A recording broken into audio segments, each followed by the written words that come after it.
বিচার না করেন আমরা আপনাদেরকে গদিতে নামাতে এক সেকেন্ডও ভাববো না। প্রতিটি ক্যাম্পাসে নিরাপত্তা নিশ্চিত করতে হবে।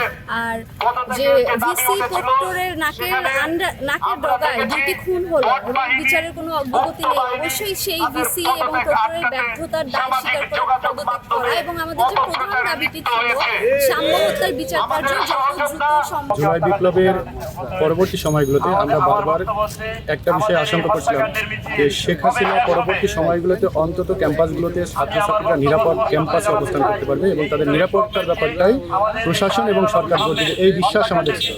দুর্ভাগ্যজনক সত্যকে আমরা দেখতে পাচ্ছি খুব দ্রুততম সময়ে বারবার আমাদের ছাত্রদল না শুধু জুলাই বিপ্লবের সাথে যারা জড়িত তাদের সবাইকে টার্গেট কিলিংয়ের শিকার করা হচ্ছে। শুধু শিক্ষা প্রতিষ্ঠানগুলো নিরাপদ হলে চলবে না, আমরা দেশের যে নিরাপত্তার ব্যবস্থা ভেঙে পড়ছে আমরা সেটা নিয়ে উদ্বিগ্ন। আমরা চাই যে নিরাপদ পরিবেশ গোটা দেশে সৃষ্টি হোক, ক্যাম্পাসগুলো সৃষ্টি হোক, শিক্ষা পরিবেশ ফিরে আসুক এবং এর মধ্যে দিয়ে আমরা নিরাপদ বাংলাদেশের যে স্বপ্ন দেখেছি সেই স্বপ্ন পূরণ হোক। এখন যে কোনো ব্র্যান্ডের পুরাতন এসি বদলে নতুন ওয়ালটন এসিতে উপভোগ করুন 25% ছাড়।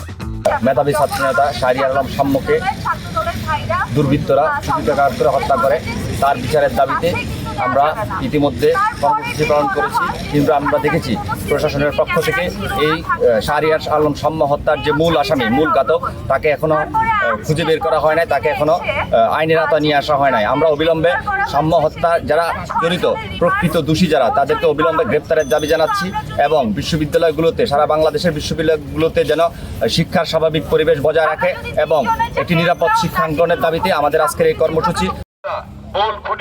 তাদেরকে গ্রেপ্তার করতে দেখিনি।